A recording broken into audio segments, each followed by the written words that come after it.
তো এখন বাজে হচ্ছে 1:45 আর এই দেখো পেছনে আমার পেছনে হচ্ছে কুতুব মিনার মেট্রো স্টেশন, সাকেতের পরেই হচ্ছে এটা। তো আমরা এখন এখানে এসে পৌঁছালাম।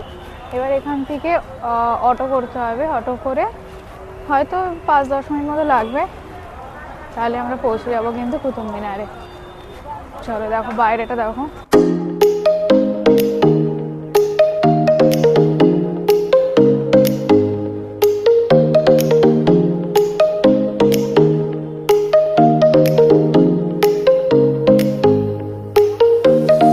হচ্ছে কুতুব মিনারের মানে মেট্রো স্টেশনের বাইরে যাওয়ার রাস্তা।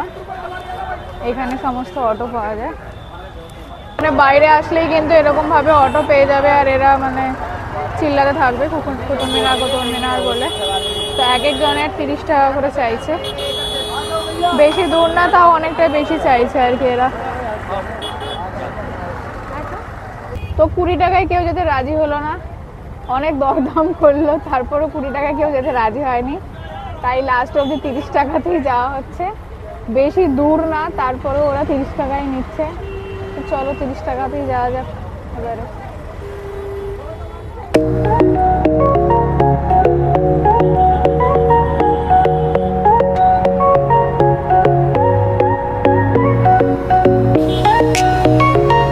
তো আমরা এখন চলে এসেছি হচ্ছে কুতুব মিনারে। তো এই দেখো এটা হচ্ছে টিকিট কাউন্টারের লাইন, এখান থেকে আর কি টিকিট নিতে হবে আর কি ঢোকার রাস্তা, মানে অটোওয়ালা তোমাকে এখানে দাঁড় করিয়ে দেবে, করার পরে ঢুকে এই হচ্ছে টিকিট কাউন্টার। এখানে টিকিটের জন্য প্রচুর লাইন পড়েছে, যেহেতু আজকে সানডে, তার উপর শীতকাল, তাই জন্য বেশ ভালোই ভিড় হয়েছে। আবার কালকে 26শে জানুয়ারি রয়েছে ছুটি। এখানে টিকিটের জন্য আলাদা আলাদা লাইন, যেমন এটা হচ্ছে লেডিস, শুধু মেয়েদের জন্য লাইন। এদিকে মানে ফরেনারদের জন্য লাইন রয়েছে, ইন্ডিয়ান টুরিস্ট, সবার জন্য আলাদা আলাদা লাইন রয়েছে। লেডিসের লাইনটা একটু হালকা বলে এখানে আমরা দাঁড়ালাম। তো আমরা প্রায় আধা ঘন্টার উপরে লাইনে দাঁড়িয়েছিলাম টিকিটের জন্য। এখন এখান থেকে হচ্ছে টিকিট নেওয়ার পরে ঢোকার রাস্তা, এটা হচ্ছে ঢোকার রাস্তা। সেইখানেও আবার লাইন পড়েছে প্রচুর, মানে আজ সানডে বলে খুব বাজে অবস্থা। তো আলটিমেটলি হচ্ছে আমরা ঢুকলাম এবারে। এই যে দেখো ঢুকেই সামনে দেখা যাচ্ছে কুতুব মিনার।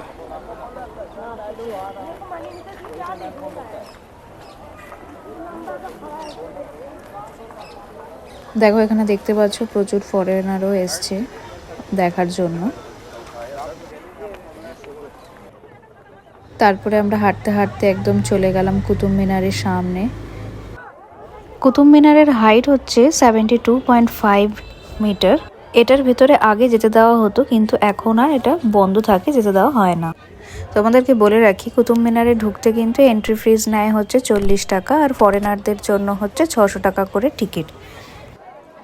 তোমরা যদি কেউ লাগেজ নিয়ে আসো, তো সেটাও রাখার জন্য কিন্তু ক্লক রুম রয়েছে, সেখানে তুমি তোমাদের লাগেজ জমা রেখে পুরো ঘুরতে পারো, ঘুরে তারপরে যাওয়ার সময় আবার সেটাকে নিয়ে যেতে পারো। সামনেই তোমরা একটা লোহার পিলার দেখতে পাচ্ছ, এটা গুপ্ত যুগে তৈরি হয়েছিল, এটাকে আয়রন পিলার বলা হয়। চারিদিকে এত সুন্দর গাছগাছালিতে ভর্তি, আর সূর্যটাও উঠেছে এত সুন্দর ঠান্ডায়, মানে দারুণ মজা লাগছে। কুতুব মিনার ছাড়াও কিন্তু এখানে চারিদিকে যেদিকেই তাকাবে সেখানে এক একটা হিস্টোরিক্যাল কমপ্লেক্স রয়েছে, আর এত সুন্দর হাতের কারুকার্য করা প্রত্যেকটা দেয়ালের মধ্যে, যে মানে দেখতে এত সুন্দর, সেই যুগের পুরনো আমলের সমস্ত হাতের কারুকার্য একদম নিখুঁত। এটা হচ্ছে আলাই মিনার। ইলতুৎমিশ এটাকে কুতুব মিনারের থেকেও লম্বা বানাতে চেয়েছিল, কিন্তু সেটার কাজ পুরোপুরি কিন্তু কমপ্লিট হয়নি।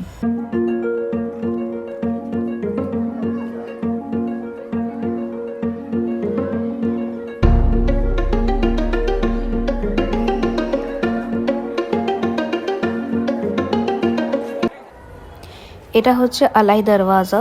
এর ভিতরেও কিন্তু হাতের কারুকার্য ভীষণ সুন্দর, একদম নিখুঁত কারিগরি রয়েছে এর ভিতরে।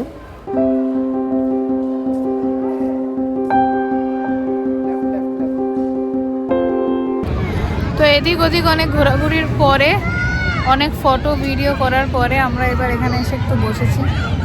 এই যে এই সাইডে কুতুব মিনার দেখা যাচ্ছে, এখানে একটু হালকা হালকা ঘাস রয়েছে, সেই জন্য এখানে এসে আমরা একটু বসেছি। তবে হ্যাঁ, ভেতরে কিন্তু খাওয়ার কোনো ব্যবস্থা নেই, না জলের সেরকম কোনো ব্যবস্থা দেখতে পেলাম। চা টা খেতে গেলে সেই বাইরেই যেতে হবে, বাইরে গিয়ে তারপরে খাওয়া দাওয়া করতে হবে। ওয়াশরুম আছে, আর তা বাদে খাওয়ার সেরকম কোনো জায়গা কিন্তু চোখে পড়েনি আমাদের। সেই জন্য এবার এখানে একটুখানি বসবো, বসে তারপরে বাইরে গিয়ে যা খাওয়ার খাবো। সেই জন্য এখানে আসতেও, আর ভেতরে কোনো খাবার নিয়েও কিন্তু অ্যালাউ না, মানে কোনো খাবার নিয়েও ঢুকতে দেবে না, আর মনে হয় জলও নিতে দিচ্ছে না ভেতরে। তো এটা হচ্ছে ব্যাপার।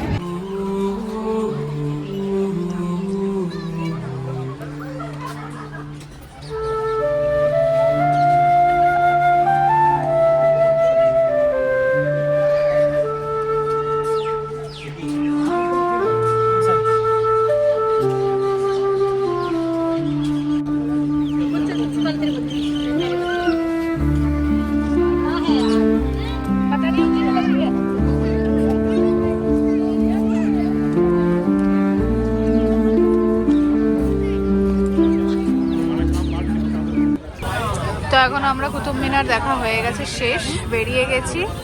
এই যে এখানে চা খাওয়া হচ্ছে, খুব ভিড় এখানে, আর স্যান্ডউইচ প্যান্ডউইচ এসব পাওয়া যাচ্ছে। তো বাস এবার আমরা চলে যাব মেট্রোর দিকে। আজকের মতো ব্লগ এইটুকুই, আবার দেখা হবে তোমাদের সাথে নেক্সট ব্লগে। যারা যারা আমার চ্যানেলে নতুন তারা সাবস্ক্রাইব করে দিও আর লাইক করে দিও।